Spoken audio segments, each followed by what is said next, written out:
I've never had doctors be so honest with me about my transition. They pushed me away, girl, but I have faith. I have faith, I have faith. Can you tell us a little bit about what happened? A year ago this month, I went to my friend's house. We were playing with the dog, you know, hanging out. What type of dog? It was a mixed dog. I don't know if it was... We don't really know. Were you there? Yeah, she was actually with me. Yes, she was there.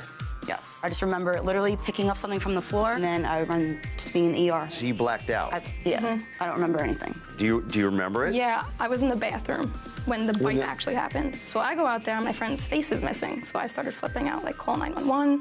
Ambulance came, they gave me the part of her face, put it on ice in the ambulance. And was she passed out? Piece of lip. Yeah. She didn't pass out, but she was in shock. It's not uncommon for a patient to black out during a traumatic incident.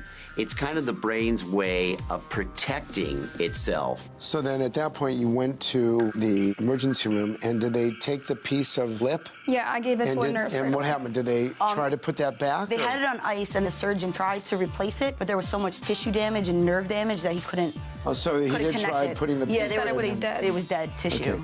So you know he put a flap here. Yeah. So what they did was they took a piece of your lower lip and kind of rolled it up to fill that defect. Yeah. Before doing an aggressive procedure like that, we would have maybe just put the tissue together and see how it heals, because it does shorten, obviously, the sides of your mouth. Yeah. You know, that's really a shame. There's a good chance that Carissa's mouth could have looked a lot better if the doctors used original tissue. She goes to doctors all the time, and they can't do anything.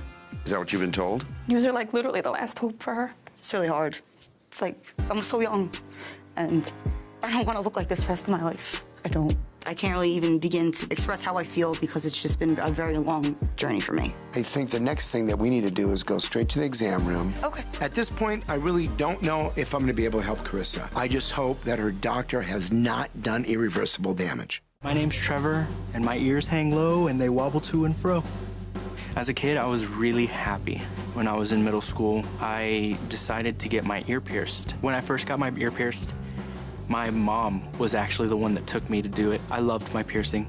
A few months into having my piercing, I started to notice and feel this small bump forming on the back of my ear where the piercing was. I didn't really pay too much attention to it until finally I couldn't ignore it anymore, because my earrings wouldn't fit into my ear anymore because it was the size of a pencil eraser. I couldn't get the needle in. We learned that it was a keloid forming on my ear. It's a type of scar tissue that forms in the shape of a ball and progressively gets bigger over time. There are several different ways to remove a keloid, but the way we went about it was just surgically, cutting it off. Everything was fine after the keloid was removed. A year passed, I realized it was coming back, and before I know it, it's the size of my thumb. The second time I got my keloid removed, it was at a oral surgeon's office. The reason why we did was because my mom knew the guy, and he promised her a discount. After I got my keloid removed the second time, everything was great. There was no signs of it coming back. And that's when my killer decision-making skills kicked in and said, oh, I'm gonna go pierce my right ear now. After about a year, that's when I realized the keloid's coming back, except this time, substantially larger. My name is Vinnie. Me and Brent have a lot in common in terms of him being and me being an alien. We're both striving for a different picture. Whoa. Yes, mama. Yes. That's cool.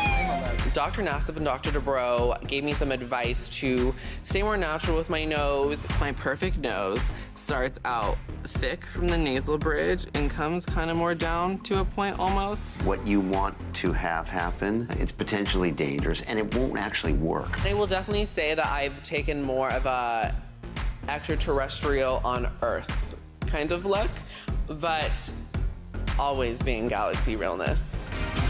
Slay. Slay. Hey. Good job, guys. Woo!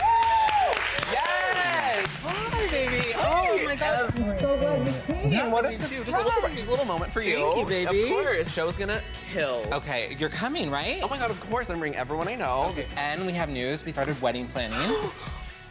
Well, hi, congratulations. Hi. You have so much going on. And, you know, my nose has been bothering me.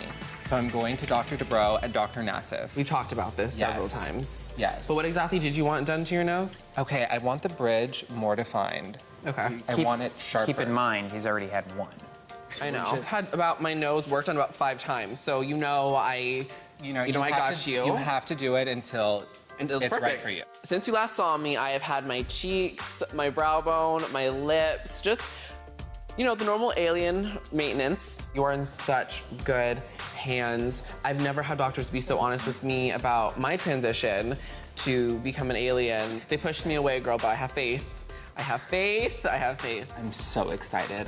And they're cute. Are they? Yeah, they're kind of cute. Like Dubrow, yeah. Okay, I'm excited. I feel it. And I don't know if I have the complete story straight.